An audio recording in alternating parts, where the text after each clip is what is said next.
hoje é quarta-feira, dia 24 de maio de 2023. Eu sou Bruno Amorim, o Jornal do Empreendedor, primeira edição. Começa agora. Câmara dos Deputados aprova o novo arcabouço fiscal.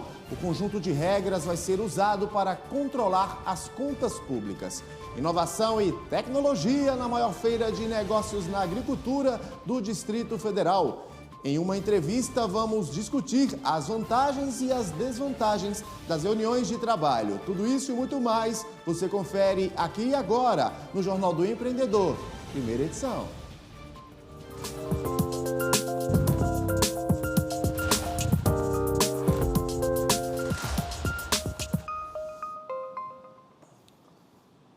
A Câmara dos Deputados aprovou na noite dessa terça-feira o texto base do projeto de lei complementar que fixa novas regras fiscais para as despesas da União, o chamado arcabouço fiscal. O placar foi de 372 a 108 votos e os destaques devem ser votados hoje. Depois o texto segue para o Senado. E o arcabouço fiscal vai substituir o teto de gastos. Ele vai limitar o crescimento da despesa a 70% da variação da receita dos 12 meses anteriores. Em momentos de maior crescimento da economia, a despesa não poderá crescer mais de 2,5% ao ano, acima da inflação. Em momentos de contração econômica, o gasto não poderá aumentar mais que 0,6% ao ano, acima da inflação. E começou nessa terça-feira a AgroBrasília 2023, a maior feira de tecnologia e negócios do Distrito Federal. O evento reúne diversos expositores e empreendedores que estão por lá para apresentar as mais recentes inovações tecnológicas no âmbito do agronegócio. E a repórter Camila Xavier foi até lá e conta pra gente. A maior feira de tecnologia e negócios do Distrito Federal busca proporcionar aos empreendedores rurais e às empresas da cadeia produtiva do agronegócio o acesso às mais diversas tecnologias e inovações.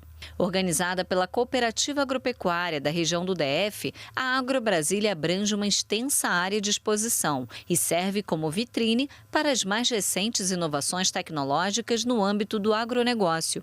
O Sebrae está presente com o estande Espaço Inovação e Negócios no Campo, em parceria com a Federação da Agricultura e Pecuária do Distrito Federal e a Secretaria de Agricultura do DF. Essa é a primeira exposição de inovação promovida pelo Sebrae DF, direcionada ao agronegócio. Bom, para a gente é muito importante, o Sebrae já participa da AgroBrasília há muito tempo, agora com essa pegada de inovação, trazendo startup é a primeira vez.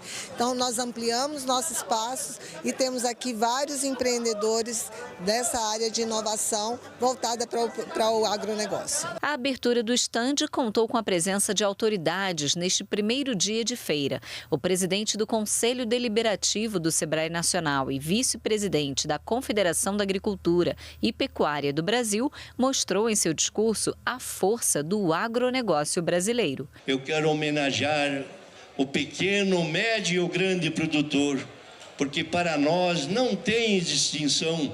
Todos são produtores de alimentos que alimentam o Brasil e alimentam um grande contingente do mundo. O importante é que o CNA vem mais uma vez referendar o que o mundo todo já sabe, que o agro brasileiro veio para ficar. O agro é forte, o agro tem compromisso com o Brasil e o agro tem compromisso em alimentar e fazer com que essa população cada dia mais tenha condições de uma sobrevida melhor. No espaço Inovação e Negócios, 8 estandes são de startups e 10 foram dedicadas às instituições parceiras e empresas de tecnologia. E esse espaço nosso aqui, cada ano nós estamos tentando inovar. E esse ano nós criamos outras atrações, que é justamente essa questão de inovação.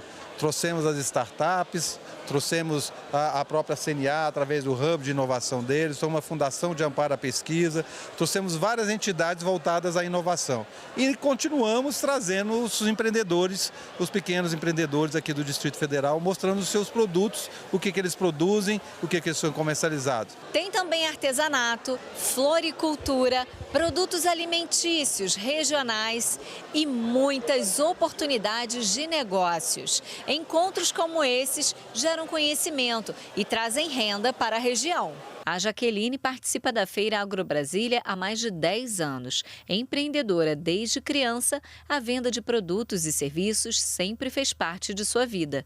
Hoje, além de dar treinamentos para equipes e palestras sobre empreendedorismo, ela é sócia de 2 produtores rurais que trabalham com a produção de uva e linguiça artesanal. Empreender para ela é expandir horizontes. Eu gosto de ser livre, né? E o empreender, ele dá essa liberdade pra gente, né? E eu gosto de ver outras pessoas livres, né? E assim, ele não limita o nosso potencial. Às vezes, quando você trabalha por CLT, você fica muito limitado. E o empreendedorismo, ele dá essa abertura para você expandir todo o seu potencial.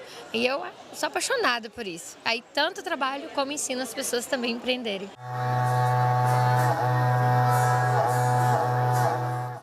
Lembrando que a Agrobrasília vai até o próximo sábado. E a Semana do Microempreendedor Individual continua a todo vapor pelo país. Em Belém, no Pará, o Sebrae está com diversas ações voltadas para incentivar novos negócios. E o superintendente do Sebrae Regional, Rubens Magno, falou com a gente. Vamos conferir. Começou muito cedo o nosso dia e a preparação, na verdade, começou em janeiro. Mas hoje foi um dia intenso, com muita entrega feita para os nossos empreendedores. Nós já tivemos capacitações, nós já tivemos lives, nós já tivemos histórias que inspiram através de empreendedores que contaram as suas histórias. Tivemos uma quantidade grande de atendimento de empreendedores que já vieram para cá. Além disso, também muitas vendas de MEIs que já estão no mercado. Vários produtos foram vendidos, vários negócios foram fechados, mas principalmente o nosso principal objetivo no primeiro dia foi cumprido. Cumprido porque nós estamos aqui para capacitarmos todos os empreendedores do estado do Pará. Não é difícil encontrarmos algum profissional reclamando do excesso de reuniões na empresa. Qual é o impacto disso na produtividade e saúde mental? É sobre isso, na coluna Gestão do Tempo, vamos conversar com ela, com a Renata Montoni, instrutora do método GTD. Renata, seja muito bem-vinda ao Jornal do Empreendedor, primeira edição. Bom dia para você. Bom dia, Bruno. Bom dia a todos que nos assistem. Renata, qual é o impacto do excesso de reuniões pode gerar na empresa, nos profissionais e na produtividade? Bruno, esse é um tema que eu gosto demais e a gente tem visto uma queixa assim muito grande, né, no excesso de reuniões. Essa não é uma queixa nova, essa é uma queixa que já vem de muitos anos, mas ela vem ficando cada vez mais exacerbada. E a gente percebe que depois da pandemia parece que chegou num ponto quase que insustentável. Então vale a pena a gente entender um pouco disso para ver como que a gente consegue recuar. Os impactos são diversos, não só financeiro, como na saúde mental do profissional, que gera um problema financeiro de volta para a empresa. Então, se nós observarmos estudos americanos, né, nós não temos estudos no Brasil sobre isso tão forte, mas nós temos, por exemplo, estudos americanos de antes da pandemia, de 2019, que contabilizou 37 bilhões de dólares gastos por ano nas Américas, ou seja, lá nos Estados Unidos, não fizeram os estudos para cá, com profissionais parados em reuniões. Então, o profissional que fica na reunião o tempo todo, ele não está conseguindo trabalhar. E aí você fala, mas então nós vamos tirar as reuniões? Reuniões são extremamente importantes e a gente precisa encontrar o equilíbrio. E o profissional que ele está sempre em reunião e não consegue trabalhar, ele acaba tendo um fundo de insatisfação, porque ele não consegue cumprir o que ele precisa cumprir, não consegue entregar, ele não tem os pontos de entrega dele, ou seja, de realização e satisfação, e ocupa horário fora do trabalho, ou seja, o excesso de reunião ele vai desencadeando uma série de outras coisas que hoje tem levado, inclusive, a síndrome de burnout, que alastrou, né? Vamos ser sinceros. Então, Renata, reuniões produtivas e planejamento seria a solução, então. E aí eu te pergunto, como podemos fazer reuniões mais produtivas? Aqui vai entrar, existem alguns parâmetros importantes para a gente considerar dentro de uma reunião, porque a reunião, qual o objetivo de uma reunião? É juntarmos pensamentos, juntarmos visões, juntarmos ideias, alinharmos comunicação. Então, assim, reuniões quando nós falamos que de seres humanos estamos trabalhando em conjunto com outras pessoas, reuniões são extremamente importantes. Mas se elas não forem eficientes, ela perde um pouco a função dela. Então, como que a gente pode fazer? Isso vale tanto para o novo empreendedor como para as grandes empresas. Isso a gente tem divulgado de forma bastante ampla também. Como fazer reuniões produtivas? É claro que tem muitas orientações, eu vou passar aqui os pontos-chave. Então, primeiro, pauta clara e definida. Quem aqui que nos assiste já não entrou numa reunião que não sabia exatamente qual era o assunto? Então, se você não sabe qual é o assunto de uma reunião, como é que você pode se preparar? Mas muitas vezes ele nem foi divulgado. Então, pauta clara, divulgada com antecedência, para que a pessoa possa não só se preparar e levar. Quando a gente entra numa reunião que você sabe o que é, só de você saber o que é aquela reunião, a postura mental muda. Você já começa a pensar sobre o assunto, então já vem ideia, já vem soluções, já vem aquilo que você queria ter comentado. Então, é muito mais enriquecedor um profissional saber a pauta da reunião. Pauta não só para você vir preparado, mas para você também verificar se é necessário você estar naquela reunião. Segundo aspecto importante de uma reunião, os convidados. O brasileiro costuma convidar todo mundo para as reuniões. O brasileiro ele tem esse jeito de colocar todos dentro de uma reunião. Mas quem aqui já não esteve numa reunião, que no meio da reunião você fala, eu não sei o que eu estou fazendo aqui? Pois é. Então, existiu a atenção daquele que te convidou, mas necessariamente você não era necessário, naquela reunião. Então, quando for gerar o convite, verificar realmente quem que precisa estar nessa reunião, porque precisa lembrar que aquele que veio para a reunião, ele não vai conseguir trabalhar em outras coisas. Então, existe um respeito da turma em querer ter todos, mas se esquece que está tirando alguém do trabalho, ou efetivamente do fazer alguma coisa. Então, precisa ter essa cautela. Como que aquela informação pode chegar no outro sem ele ter que parar naquela reunião?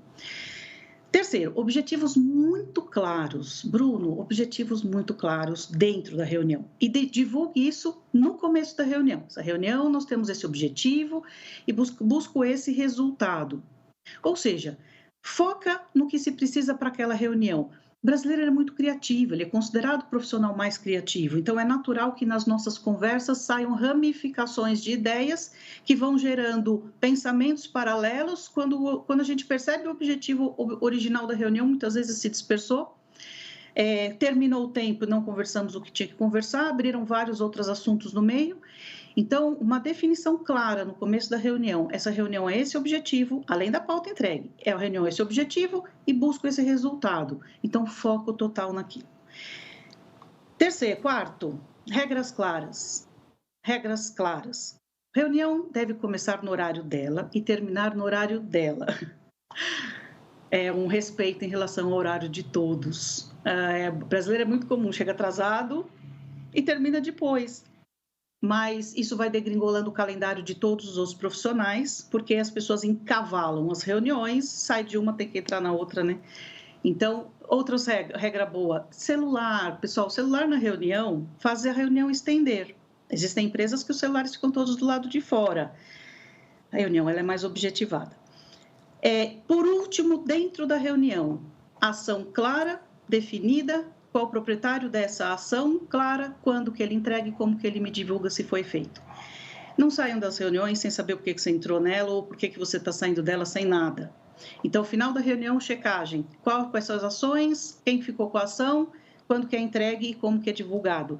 E, por último, que aí é pós-reunião, um painel de alinhamento, ou seja, qualquer aplicativo online, qualquer ferramenta que você enxergue online, que a pessoa possa colocar ali o que já está sendo feito, evita uma nova reunião de alinhamento. Então, Bruno, são poucos detalhes, na verdade são vários, mas são poucos detalhes super simples, que se forem aplicados, conseguem enxugar o tempo de uma reunião. Ou Esses seja, estudos Renata, americanos...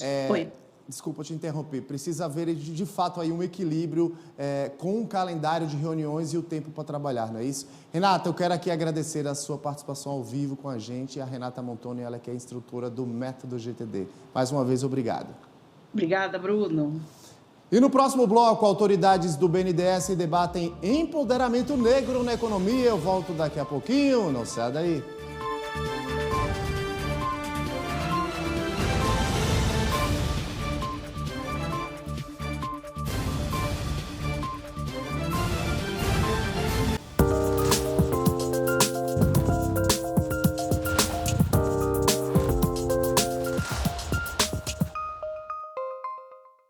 Estamos de volta com o Jornal do Empreendedor, primeira edição, ao vivo e para todo o Brasil. Durante o mês de abril, a atividade no varejo físico brasileiro caiu 0,4% em relação a março. Essa foi a quarta queda consecutiva e o avanço foi registrado em apenas 3 segmentos: supermercados, hipermercados, alimentos e bebidas. Teve a maior expansão, 1,4% em relação ao mês anterior. Em seguida, móveis eletrodomésticos, eletrônicos e informática, com alta de 1,1%. Por último, combustíveis e lubrificantes, com crescimento de 0,8%. Os dados são da Serasa Experian.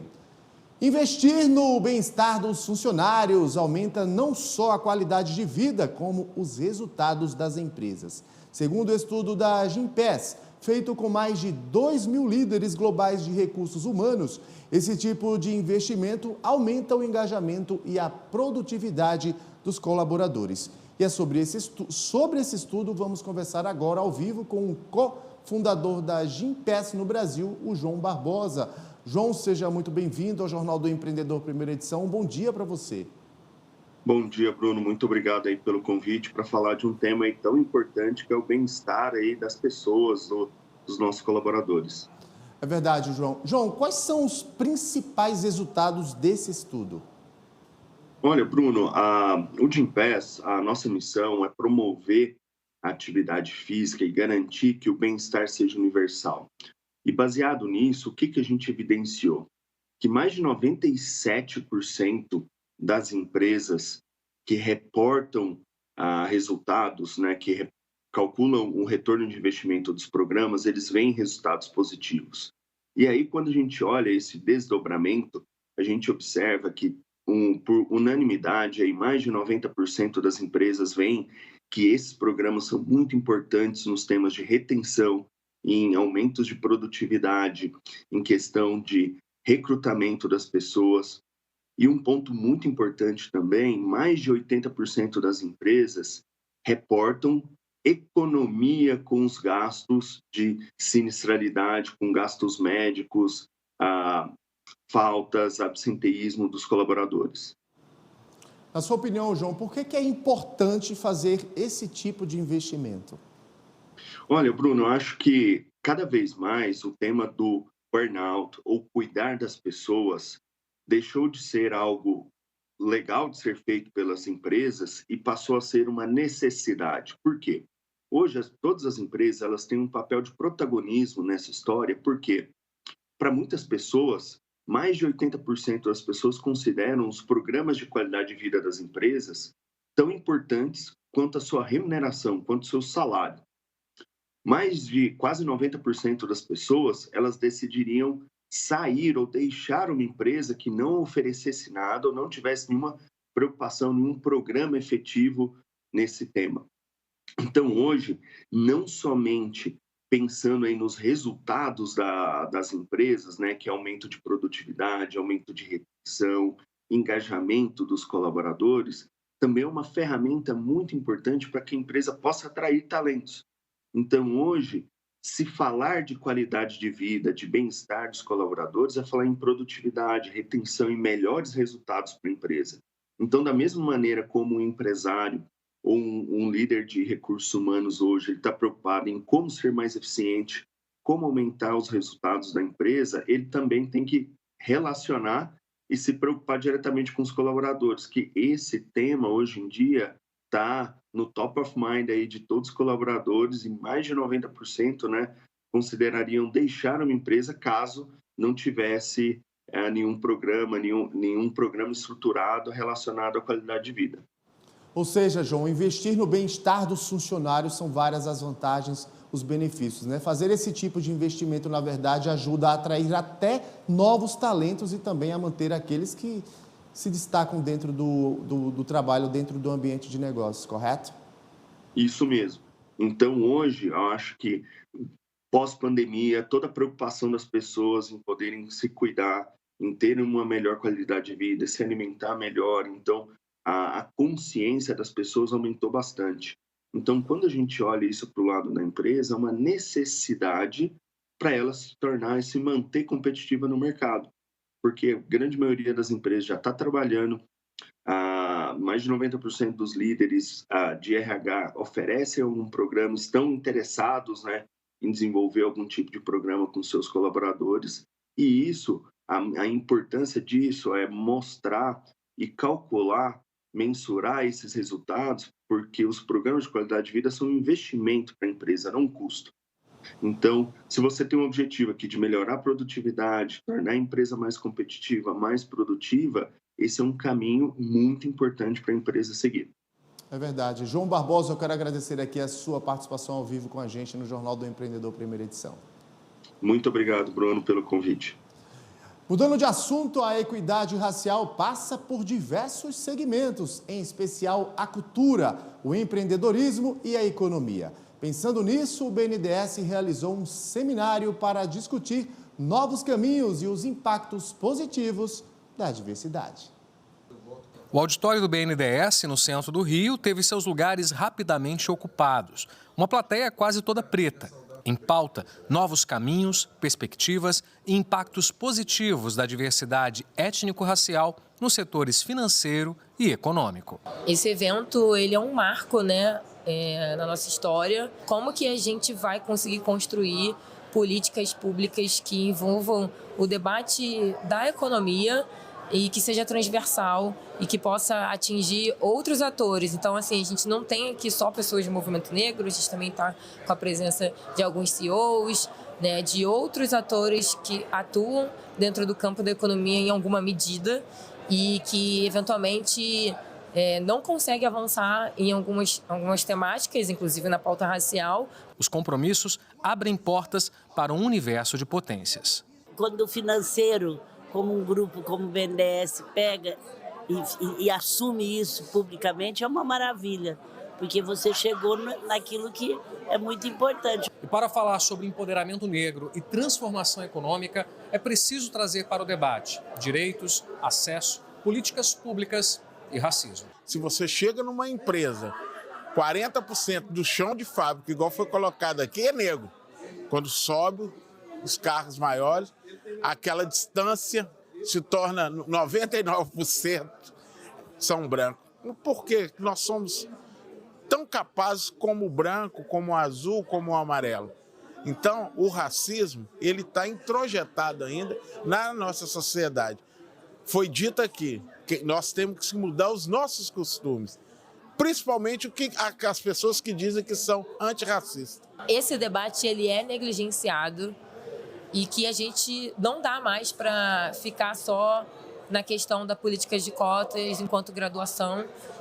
O cenário mudou muito, outras pessoas estão muito bem preparadas, essas pessoas são pretas e elas precisam ocupar os seus lugares que é de direito mesmo, sabe? Nessa teia de conexões, uma grande troca de saberes e contatos, histórias de quem tem feito a diferença. Tem a perspectiva de contribuir com a sustentabilidade econômica do país, considerando que somos um percentual de 67% de pessoas empreendedoras e, dentro da perspectiva de população negra, somos 14.280.000.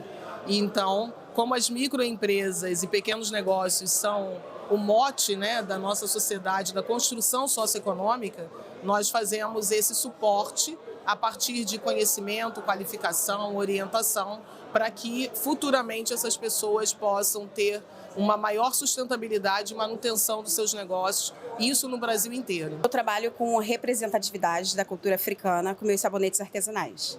Eu elaboro desde o desenho até a criação. Então, em 2 anos, eu expandi em 20 estados do Brasil, com 2 propostas colaborativas para o exterior. Então, sabendo que eu tenho essa oportunidade dentro do BNDES, levar meu trabalho para fora, é motivo de bastante ansiedade pela potência do meu trabalho.